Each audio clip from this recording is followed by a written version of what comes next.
le premier du genre en France, le 8e en Europe, l'ESA, l'Agence spatiale européenne, vient d'officialiser l'ouverture de l'ESABIC Sud-France en partenariat avec le CNES, les pôles de compétitivité Aérospace Valais et Pégase et 5 incubateurs. L'ESABIC, c'est un incubateur d'entreprises qui favorise la création ou le développement de jeunes sociétés qui utilisent des technologies spatiales.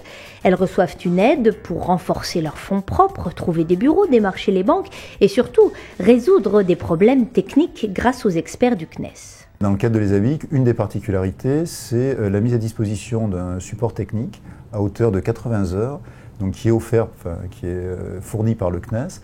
Et donc les personnes, par rapport aux différents domaines technologiques dans lesquels ils sont, ont recours à des experts techniques et ont un crédit d'heure de 80 heures pour mener à bien leur projet. Imaging est l'une des premières startups de l'ESABIC Sud-France. Cette entreprise toulousaine fait de la cartographie mobile.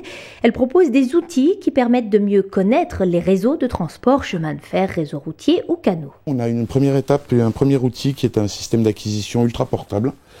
Qui est un petit boîtier qui comprend un système de positionnement par satellite et un petit peu à la Street View, il permet d'acquérir des images qui sont géoréférencées et orientées dans l'espace.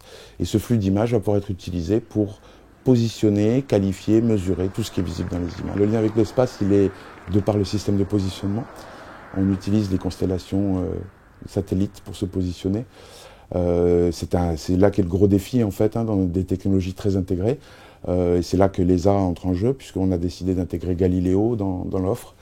Aujourd'hui, on se basait sur le système GPS uniquement. Le système Galileo nous apportera une meilleure précision, une meilleure intégrité, même s'il n'est pas encore totalement déployé aujourd'hui. On va commencer à l'exploiter dès aujourd'hui, de façon à améliorer la solution GPS sur la base des données Galileo. Imaging qui va aussi profiter de l'expertise du CNES. Le GNSS, le positionnement par satellite, est une technologie qui est complexe et qui intègre beaucoup de savoir-faire et de méthodes mathématiques.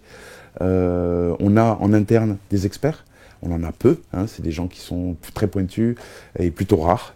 Donc on n'a pas la compétence totale sur tout, il y a des sujets sur lesquels on a besoin d'apprendre et c'est là que les spécialistes du CNES interviennent. L'ESABIC Sud-France couvre pour l'instant les régions Midi-Pyrénées, Aquitaine et Provence-Alpes-Côte d'Azur.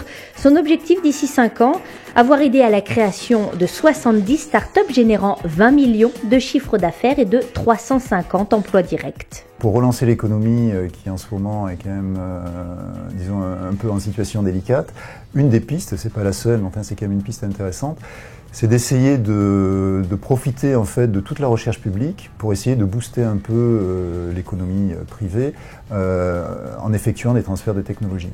Et donc au CNES comme ailleurs, on est très soucieux en fait de montrer qu'à partir de la recherche qui est faite dans des domaines, notamment au CNES, c'est vraiment le spatial qui est prioritaire, mais que nos technologies, de par leur robustesse, leur avancée technique, toutes les qualités qu'on peut imaginer, peuvent servir et permettre de développer, disons, des PME ou permettre à des startups de se développer.